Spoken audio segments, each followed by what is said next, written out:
So today we're looking at shucking oysters. So let's start with what you need beside oysters. So obviously you need oysters in good condition. You want to keep those oysters cold. You want to keep them in your refrigerator if you have them. You want to keep them covered with a damp cloth, but you don't want them sitting in water. So we've got oysters. What else do we need? You need an oyster knife. You need a shucking knife. There are 1,000 different types of oyster knives. Just like there are 1,000 different types of oysters, there's two things that you want in an oyster knife: a knife that you're comfortable with and a knife that will work on the oysters that you have. So I like knives with a nice point on them of some type to get into the oyster. But for some of the big oysters that I've opened, I want a thicker blade, a blunter point to deal with that shell. So I'll put these aside in a minute, but critically, please have something to protect your hand. I shuck enough oysters, I've invested in one of these chainmail gloves. These are probably somewhere in $40, $50, pretty commonly available. I love the chainmail because not only does it keep the knife from going into my hand, it actually helps absorb some of the impact. If you don't have one of these, I highly recommend wearing a glove that will give you some protection, or potentially, if you don't have that, even just a dish towel that you can fold and put over the oyster to give you a little bit of protection for your hand. All right, so we've got a tool. I'm gonna go with this one. I like the point on this, I like the length of the blade, and I like the pistol grip for shucking a lot of oysters. How do we get into an oyster? Well, there's a couple ways to get into an oyster besides using a hammer.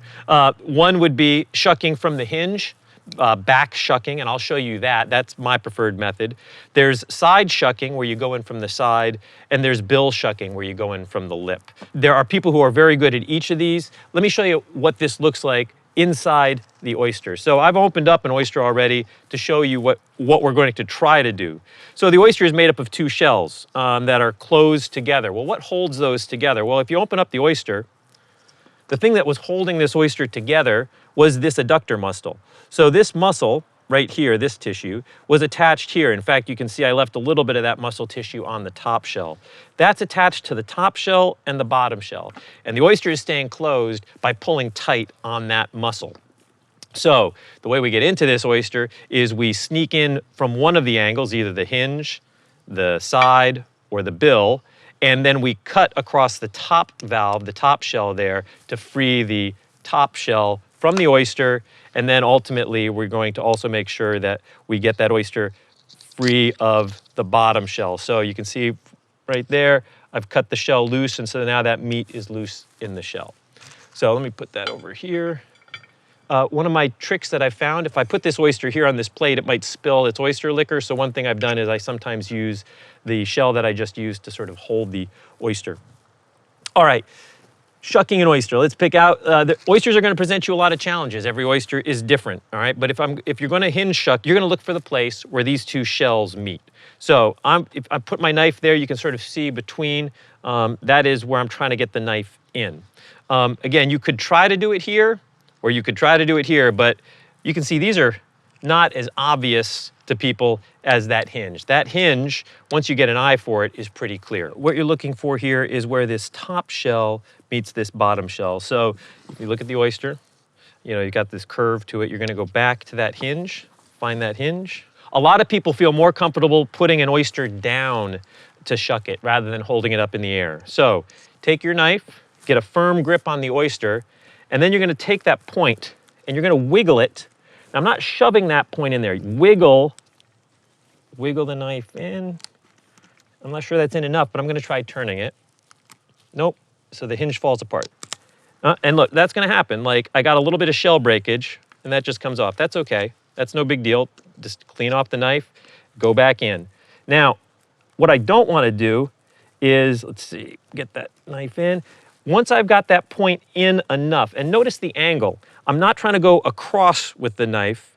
I'm not trying to go straight down. I'm trying to get underneath this top valve. So push, and then I twist. So if you can see there, I've twisted, and I've started to separate these two shells. I cheat a little bit, and I use my thumb to help hold those shells apart while I clean off the shell bits from my knife. Now I'm going to lever the oyster open. Now remember what we're trying to get to. We're trying to get to that adductor muscle. So I take the knife, now I pick it up. I've got the knife going across here, across the oyster.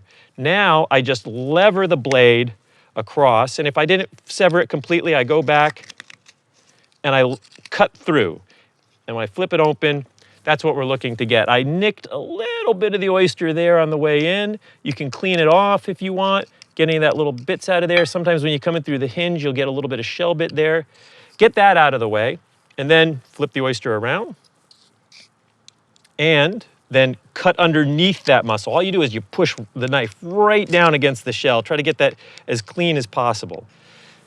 So if you're trying to impress your friends, you leave that oyster as is, because people who shuck oysters will recognize that the oyster is laying in its shell the way that it was when you opened it. If you have any concerns about how the oyster looks, because if you nicked it, or if you just want to be sure that it's shucked all the way, you can flip it over. I had one of the fishermen in the bayou told me that this is the Philadelphia flip because you're hiding a bad shucking job by doing it. It is also another way to find out that for sure the oyster has been opened up.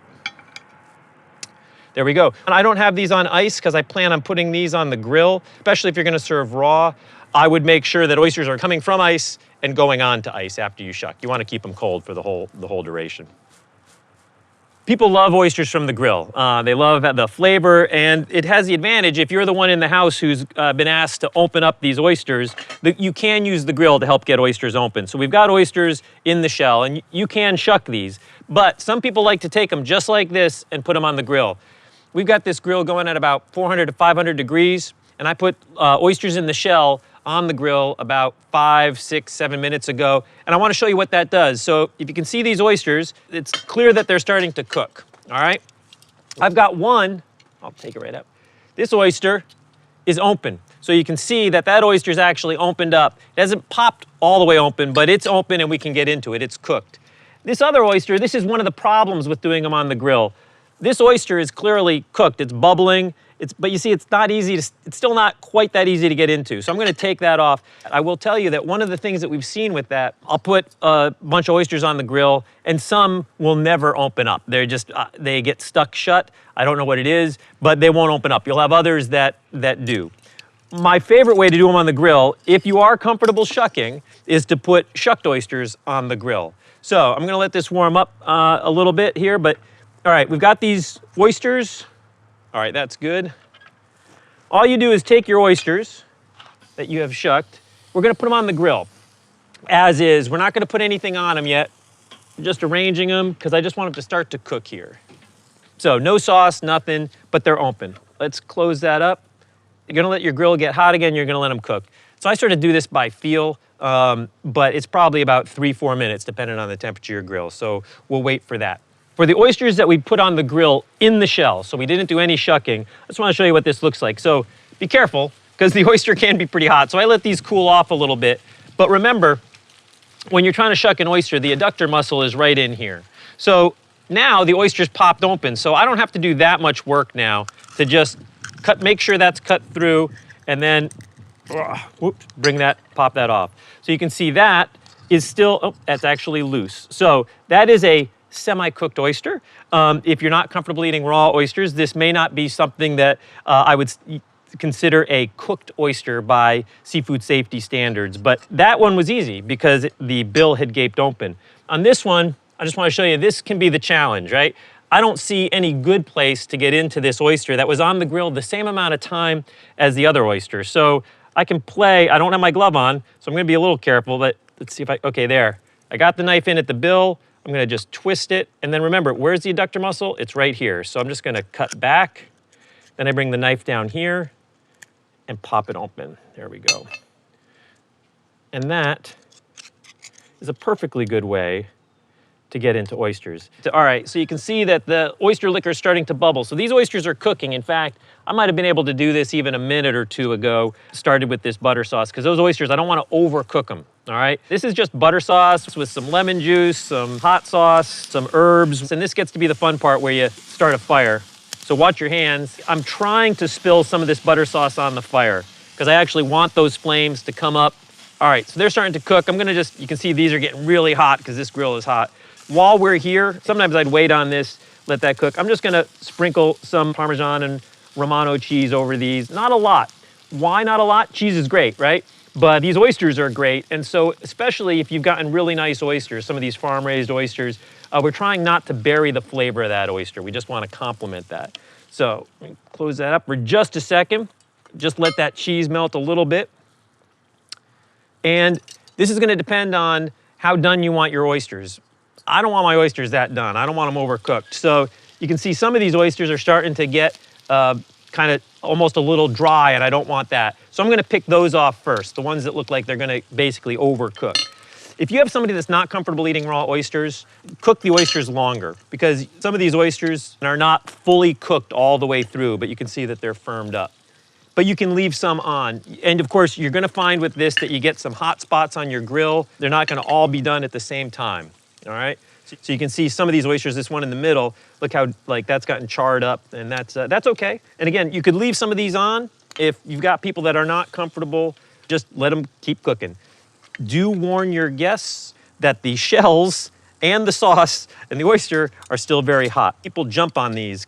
So I do want to have one warning about this. When you put any oyster on the grill, whether you're doing it this way or when it's in the shell, sometimes there could be pockets of water in those oyster shells. It might be because of barnacles or just some parts of the shell that are holding water. When that water boils, you can get it popping and actually shell shooting off. So I would be careful with anybody around the grill, and the person who's monitoring the grill, it's probably best if you keep it closed for as much as possible. Yeah. Oh, thank you. You might have to give it a little push to get it off the shell, just because they're free of the shell, but you might have to give a little wiggle on it. Oh, hot. They should now be cool enough that there shouldn't be any butter that burns your face. Thank you. Oh, it goes for the big one. I like it. Yeah, let's go for a, okay, look at there. So yeah, sometimes you give it a little scooch. Is that all right? Oh, wow. That one's really good. That's delicious. There's enough for seconds. Thank you. I'll take your. Some people are going to be intimidated by shucking. I mean, it's a knife and you're using force. And so one of the tricks that somebody showed me is the idea of taking these oysters in the shell, putting them in a plastic shopping bag, closing the bag,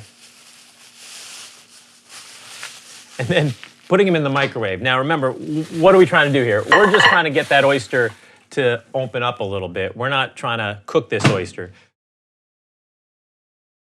So let's take a look at what we've got here. So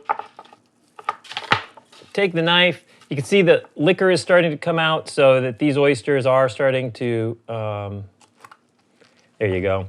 You can see that I can sort of slide the knife in there now and separate it, lift it up, and there we go. All right. Now that was in the microwave enough that has started to cook just a little bit, but that's still going to be a nice oyster to serve up. All right. Again, see. All I'm trying to do, I'm not trying to force that knife in there. I was trying to find the point where there, the knife is in.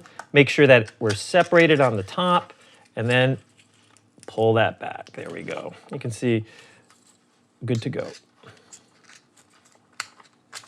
And you can see it's not fully cooked because obviously the adductor muscle is still attached there. I definitely prefer shucking without using the microwave if I can, but if you are concerned at all and looking for a way to try to help get into some of those oysters, you're a first timer or you're just not comfortable with the hinge shucking method, using that microwave is one way to sort of give you an advantage.